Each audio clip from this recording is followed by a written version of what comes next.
this video is going to be on my second channel because it's going to involve very little editing, and I really just want to talk to the camera and just vent about something. Back in 2012, I graduated high school, and by 2013, I had stopped playing video games altogether. And 2K was the biggest reason why. I would get so passionate and get so angry at the video game that I'd have tears in my eyes from frustration and yelling at the TV screen. And as a believer, I'm like, there should be nothing man-made on this earth that should make me that emotionally invested where I care that much. And 2K would do that because the other team will go on a run, and there's nothing I can do to control it because I'm missing wide open layups because the game has been generated and created in a way that they're trying to replicate the way it happens in real life, right? When a team goes on a run, the other team is supposed to struggle to score. So I can't even make basic layups, you know? And so anyways, I would get so frustrated. And I'm really reaching that point in my life right now when it comes to watching sports. I went through phases where I haven't watched it. I still don't watch sports altogether like that as much anymore.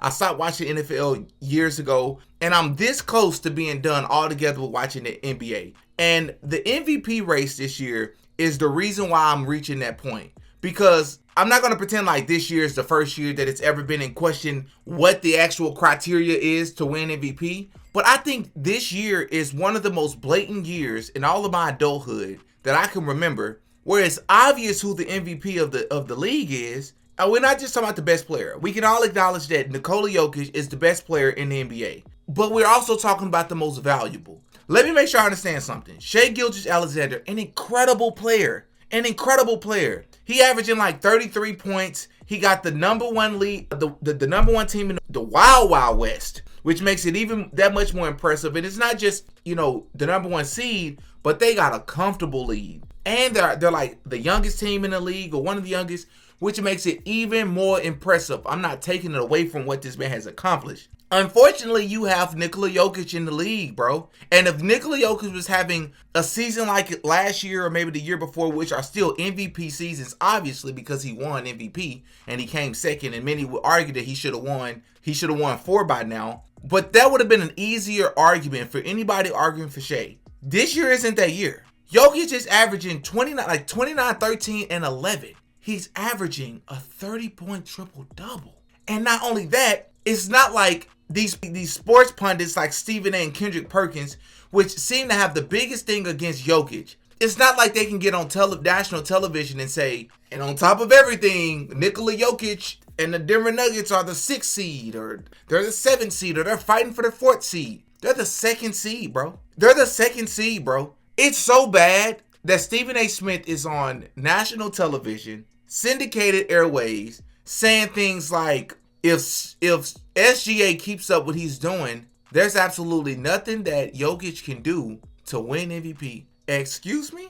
What did you say? That's you just showing your hand, bro. That's showing how corrupted you are. Because there's like 20 games left in the season. What the hell you mean there's nothing that Jokic can do if Shai keeps this up? That's cap, bro. I'm watching I think it's called the Club 520, the Jeff Teague podcast, and he was saying that if Jokic was to win this year, he wouldn't even be upset, even though SGA deserves it, or something along those lines. And then his co-host goes, but I hear what you're saying, but I mean, at the end of the day, we got to go by what the criteria is when it comes to MVP, and you got to be consistent. Having the number one team in the West, that's not the freaking criteria, bro. That's not the criteria. This best player on best team stuff is cap. Because if that was the case, Donovan Mitchell should be number one in MVPs. He's the best player on the best team. We're not going by that. Nikola Jokic is not only putting up astronomical numbers that nobody's ever seen before, 30, 20, and 20. He's not stat padding. And I don't think SGA has stat padded all year.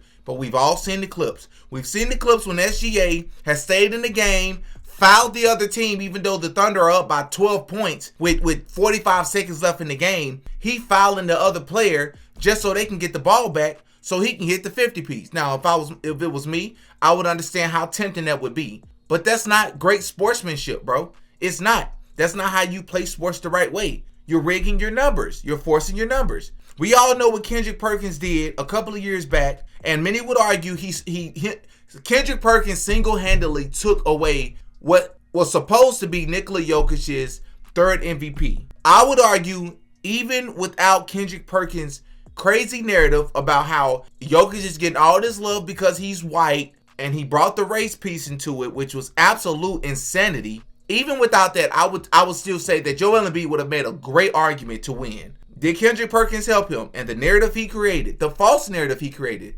absolutely. But this right here is really ruining the sport when you got people like Stephen A. Smith. They get on television this morning and can't even make a valid argument in favor of SGA other than the scoring. He's an incredible scorer. There's other facets of the game, Stephen A. Smith. We all know, as they say, Jokic can't jump over a curb. Jokic is not the best defender, even though I think he's like top 2 or 3 in steals. We all understand that still don't mean that you're a lockdown defender. Steals can mean that like you're in the right place at the right time. You make great anticipation plays. If you're a sports player, if you're an athlete, former athlete like I am, you understand how this works on the court. You don't have to be the most athletic to have certain stats. You just got to be in the rhythm and know how to manipulate the game, and manipulate in a good way, not in a bad way. You make it easier on yourself. But this year, bro, when you have people like Stephen A. Smith that go on TV and say stuff like this and not being fair and biased, not being fair and being very biased, you force the people at home to almost start to feel a way about SGA and not appreciate him and his game. That's what you're doing, bro. You're forcing people to not appreciate SGA, which I love SGA's game. He reminds me, and I know everybody makes these comparisons, but he really do remind me of a young Kobe. He even reminds me of Kawhi Leonard in a way. Even though Kawhi Leonard is still an active player, he also reminds me of a young MJ because he's bringing that mid-range back, which is a lost art in the game today.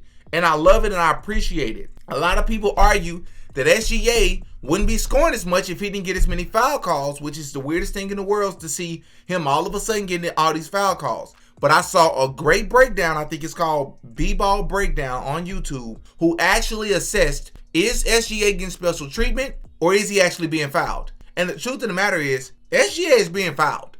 We got to be fair here and call a spade a spade. He's being fouled. However, even though he's being fouled, the problem in the argument, the valid argument that a lot of people are making is, even though SGA is being fouled, the problem is a lot of other players get fouled the same way. Those are a lot of the calls that players just expect not to get. SGA is getting them all of a sudden. And not only that, but SGA fouls people too. And it's not called as often. I don't know what that's about. But I'm almost as willing to go as far to say, I personally believe that Stephen A. Smith is racist. And I know a lot of people don't believe that black people can be racist. That's nonsense. The definition of racism is to hold prejudice against another race of another person or another group of people based on skin color. And I'm at a point where I not only believe that, but sometimes I even believe that he's a nationalist, as in like he only roots for American players. But in this case, SGA is Canadian. Nikola Jokic is, I don't even remember where he's from. Syria, Siberia, one of them. So I can't even really make that argument. But the way that this man fights, because I don't think any year that Jokic has won MVP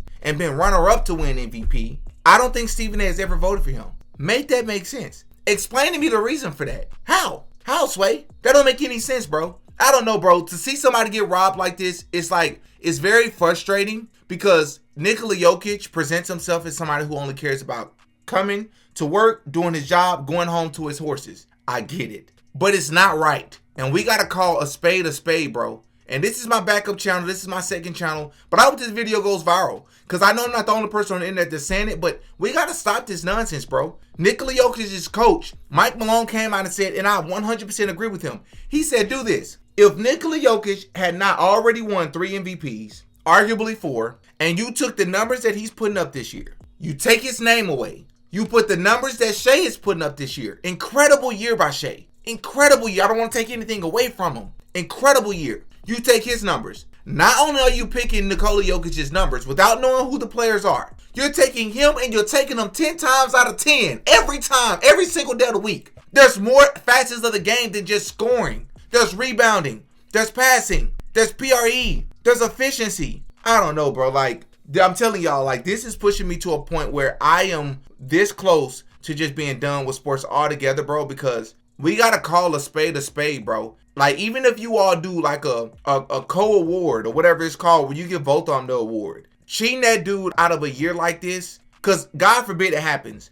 But whatever rounds it happens a lot of time in history, what has happened a lot of times in history, when you miss a historic moment in history like this, which is exactly what we're witnessing from Nikola Jokic, what tends to happen is next year, he'll come back and have a great year. But before you know it, he'll be 4th in MVP rankings. He'll be 5th. Maybe the Nuggets are fighting for the 4th and 5th seed. They're still a good team, but they're not once what they were. And we let his best years go disrespected like this. I don't like it, bro. The fans don't like it. And the last thing I'll say is if you go to just about any video on anybody's channel, 95% of the comment section is talking about how Nikola Jokic is the MVP. How, Sway? NBA.com, House of Highlights, any of the offshoots basketball highlight videos, Gil's Arena. I don't know, bro. I don't know. This is BS, man. Y'all are ruining the sports, and y'all wonder why the NBA ratings are so low. Well, this is one of the many reasons. Hop in the comment section to give me y'all thoughts, man. Oh yeah, Didi got a podcast.